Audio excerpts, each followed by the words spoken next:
Dilyana, before we get into the final segment, I have introduced this new segment to the second season of the podcast, and I call it Know Your Host, where I give my guests an opportunity to ask me any question they might have.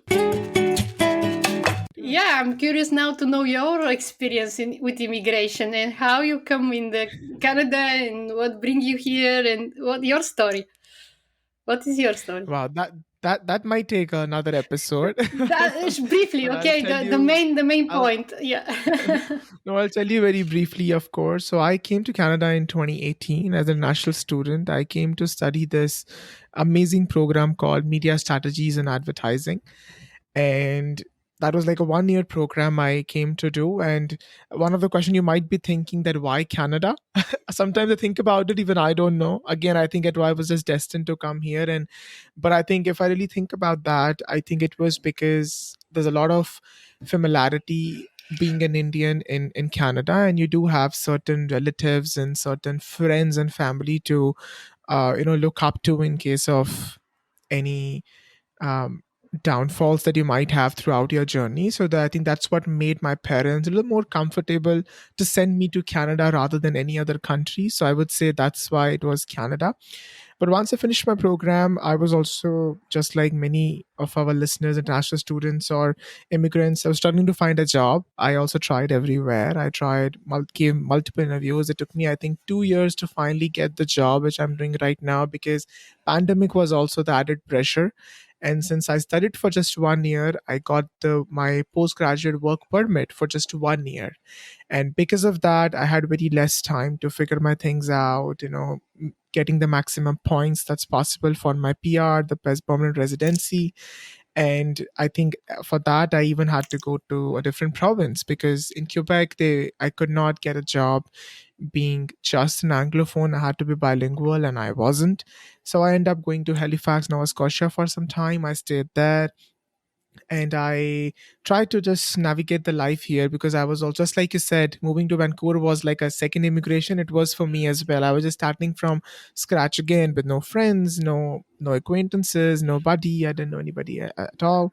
And that's how I think I somehow find the jobs, and the new policies came in. Life did work out somehow, or the other things does work out, and I think I was very positive throughout.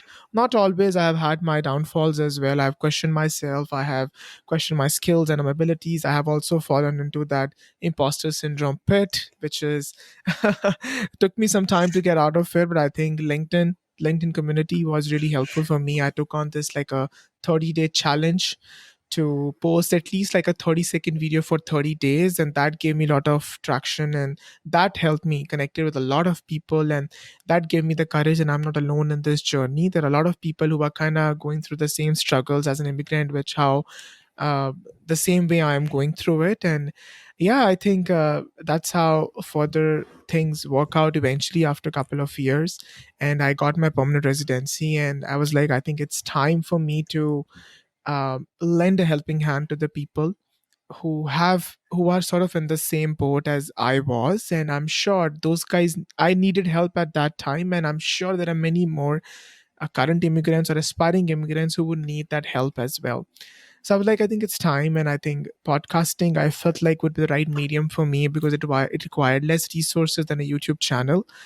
And that's why I took on this journey to also break those stereotypical modes that we immigrants are asked to fit in, which made me actually question myself. And I don't want other people to fall under the same trap of questioning themselves. That's why I was like, fine, this podcast is a medium, will be a go-to resource for anybody who's trying to navigate a life as an immigrant here. And that's why I bring on people just like yourself to unfold their personal journeys of struggle, resilience, and the whole process of finding home away from home. So yeah, that's I been my actually journey. want to congratulate you and I admire you for the willing to help others and to show them what it's possible for them, because not many people are going to do that. And that's really demand a lot of courage and also strength to be able, when you struggle, to help others who struggle too. Yeah, That's I admire you absolutely. for, and congratulations for what you're doing. No, thank you. Thank you for asking this question as well. And thank you for your kind words. I never knew I could summarize my 5 years in such a small, in just like few minutes. I don't know how did I do that, but I think I did a good job. It was all Yeah, right. you did But great but job. I'm sure there are a lot of details that I would love to share, maybe eventually in the upcoming episodes. But yeah, thank you for that question. Thanks a lot. We are very welcome. Okay, so Dilyana, now we're in the final segment of the podcast. I call it Beneath the Accent. I'm going to ask a couple of questions. You can answer them in one word or a sentence or however you feel like. The idea is just to know more about Dilyana. So, ready? Ready? So, first question is, what advice would you give to your younger self and at what age? Actually, I can tell myself like 6 years old or 10 years old, let's little bit in this range, Hmm.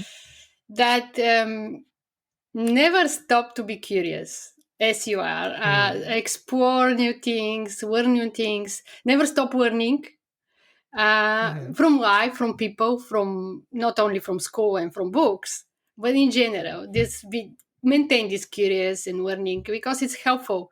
The more you know about the world, the more you know about the people, that can help you in your life in general.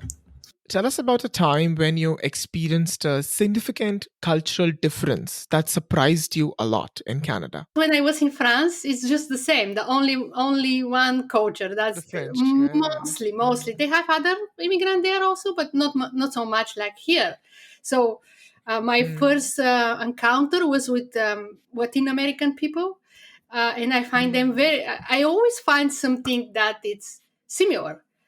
To Bulgarian as a culture, as a character, as a psychology, and I Mhm. love this their desire for life and everything. Mhm. um, Maybe the more different and difficult to understand, for me, even I'm curious and accepting and everything, is maybe Chinese culture. It's kind of, for Mm. me, it's very very different, and like they were to think, they were to live, their way to from everyday life. um, Okay. like psychology even, it's kind of, for Mm. me, it's also Chinese. It's a bigger how to say, like ethnos, but they have also difference. Start after a while, I start to find the difference between the Japanese and Singapore and Hong Kong and the China. I start to see slightly Mm. difference, but still for me it's very kind of like extraterrestrial, and I don't know. Mm. Yeah, that's Okay. that's for Okay. me, it's very kind of unfamiliar. Yeah. Okay. Great answer. Okay. And are there any funny stories related to your misunderstanding around the accent or the English? um yeah, many times people don't understand me, even in French. I don't know why. My teacher in yoga doubt that I'm gonna be good teacher because of my accent. But Hmm. what I found maybe in English is not so um, pronounced, not so how to say, difficult to understand, because English in general it's Yeah. not so difficult. In French, little bit more. You need to have little bit specific pronunciation. Um, Especially with the yes, R's.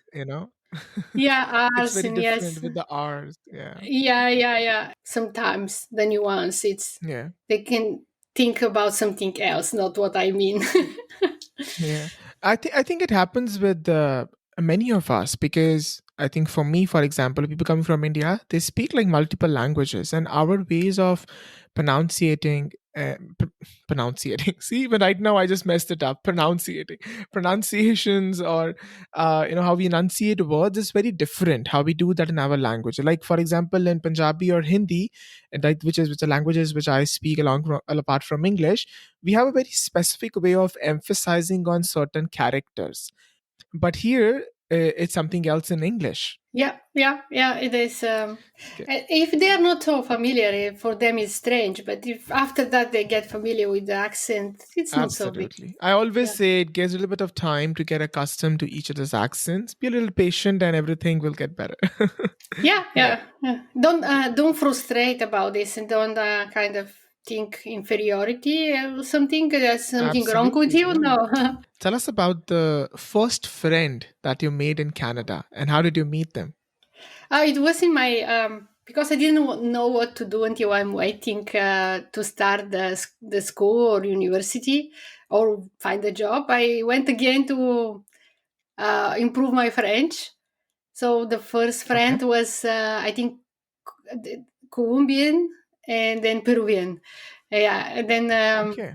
I think Mexican and then but yeah, definitely Latin American. One Colombian, one Peruvian. Yeah. Okay. Are you still in contact with them? No, it was contact, unfortunately. But when I was in Quebec the first 5 years, yeah, we was very much in contact. What's something that you ate for the first time in Canada and did you like it?